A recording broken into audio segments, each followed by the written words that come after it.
I am in the second recording. I will read from the next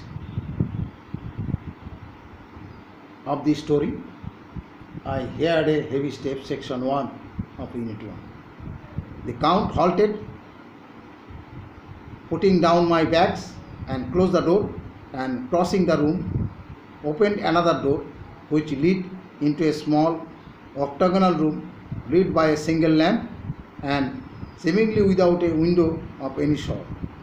Passing through this, he opened another door and motioned me to enter a great bedroom, well lighted and warmed with another log fire. The Count himself left my luggage inside and withdrew, saying, "When you are ready, come into other room where you will find your supper prepared." I discovered that I was half famished with hunger, so I went into the other room. I found supper already laid out.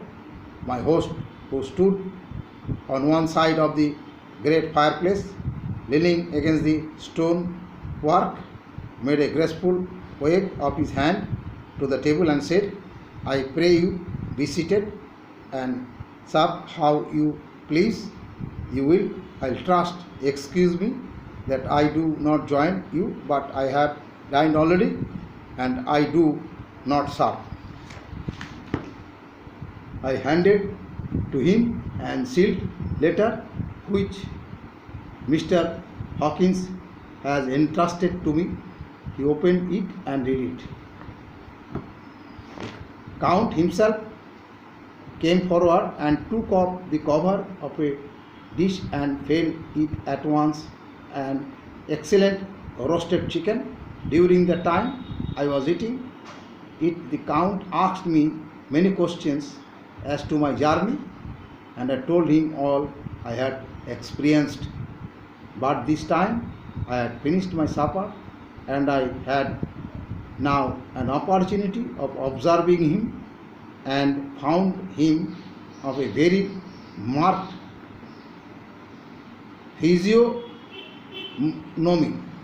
His face was a very strong aquiline, with high bridge of the thin nose and particularly arched nostrils, with lofty domed forehead and hair growing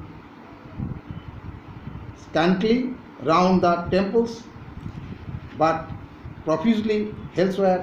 His eyebrows were very massive, almost meeting over the nose, and with the brushy hair that seemed to curl in its own profusion. The mouth, so far as I could see it under the heavy moustache, was fixed and rather cruel looking, with particularly sharp white teeth. This protruded over the lips, whose remarkable ruddiness showed astonishing vitality in a man of his eyes. For the rest, his ears were pale and at the tops extremely pointed. The chin was broad and strong, and the cheeks firm through thin. The general effect was one of extraordinary pallor. Hereto, I have noticed the backs of his hands as they lay on his knees in the firelight, and they had seemed rather white and fire, but seeing them now close to me, I could not but notice that they were rather coarse, broad, with squat fingers. Strange to say, there were hairs in the center of the palm. The nails were long and fire, and they cut to a sharp point. As the Count leaned over me and his hands touched me, I could not repress a shudder. It may have been that his breath was rank, but a horrible feeling of nausea came over me, which do not I could not conceal. The Count, eventually noticing it, drew back and with a grim sort of smile, which showed more than he had yet done, his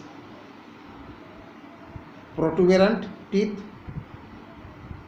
sat himself down again on his own side of the fireplace. We were both silent for a while, and I looked towards the window. I saw the first dim streak of the coming dawn.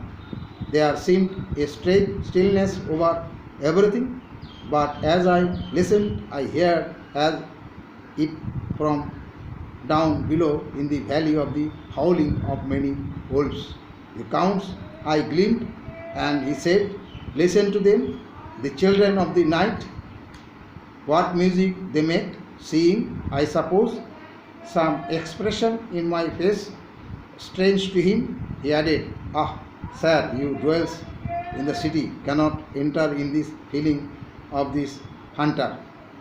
Then he rose and said, "But you must be tired. Your bedroom is all ready, and tomorrow you shall sleep.